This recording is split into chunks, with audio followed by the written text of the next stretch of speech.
Hey guys, so pregnancy ಅಂತ ಅಂದಮೇಲೆ stretch mark ಬಗ್ಗೆ ನಾವು ಮಾತಾಡ್ತೀವಿ. ಒಂದು ಡಿಸ್ಕಷನ್ ಬಂದೇ ಬರುತ್ತೆ. ಸೊ ಇವಾಗ ನೀವೇನಾದರೂ ಆಯಿಲ್ ಯೂಸ್ ಮಾಡಿದ್ರೆ ನಾವು ಸ್ಟ್ರೆಚ್ ಮಾರ್ಕ್ ಹೊಟ್ಟೋಗುತ್ತೆ ಅನ್ನೋ ಎಷ್ಟೊಂದು ಜನ ಅಂದ್ಕೊಂಡಿದ್ದಾರೆ. But that is wrong. So ನೀವು ಆಯಿಲ್ ಆದರೂ ಹಾಕಿ, ಅಥವಾ ಎಷ್ಟೊಂದು ಜನ ಅಂದ್ಕೊಂಡಿದ್ದಾರೆ ಈ ಥರ ಕೆರ್ಕೊಂಡು ಹೊಟ್ಟೆ ಎಲ್ಲ ಕಡ್ತಾ ಬರುತ್ತಲ್ಲ, ಸೊ ಅದು ಕೆರ್ಕೊಂಡ್ರೆ ಸ್ಟ್ರೆಚ್ ಮಾರ್ಕ್ ಜಾಸ್ತಿ ಆಗುತ್ತೆ ಅನ್ನೋದು. ಸೊ ಇದೆಲ್ಲ ತಪ್ಪು. ಸೊ ಆಯಿಲ್ ಹಾಕಿದ್ರೆ ಏನು ಯೂಸು ಅಂದರೆ, ಸೊ ನಿಮ್ಗೆ ಅದೇನು ಕೆರ್ಕೋಬೇಕು ಅನಿಸುತ್ತೆ, ಸೊ ಅದು ಅವಾಯ್ಡ್ ಆಗುತ್ತೆ ಅಷ್ಟೇ ಆಯಿಲ್ ಹಾಕೋದ್ರಿಂದ.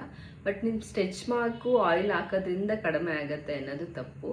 ಸೊ ನೀವು ಆಯಿಲ್ ಹಾಕಿ ಅಥವಾ ಬೇರೆ ಏನಾದರೂ ಪ್ರಿಕಾಷನ್ ತೊಗೊಂಡ್ರು ಸ್ಟ್ರೆಚ್ ಮಾರ್ಕ್ ಬಂದೇ ಬರುತ್ತೆ. ಅಂದರೆ ಎಲ್ಲರಿಗೂ ಬರುತ್ತೆ ಅಂತಲ್ಲ. ಫಾರ್ ಎಕ್ಸಾಂಪಲ್, ನನಗೆ ಸ್ಟ್ರೆಚ್ ಮಾರ್ಕ್ಸ್ ಇಲ್ಲ.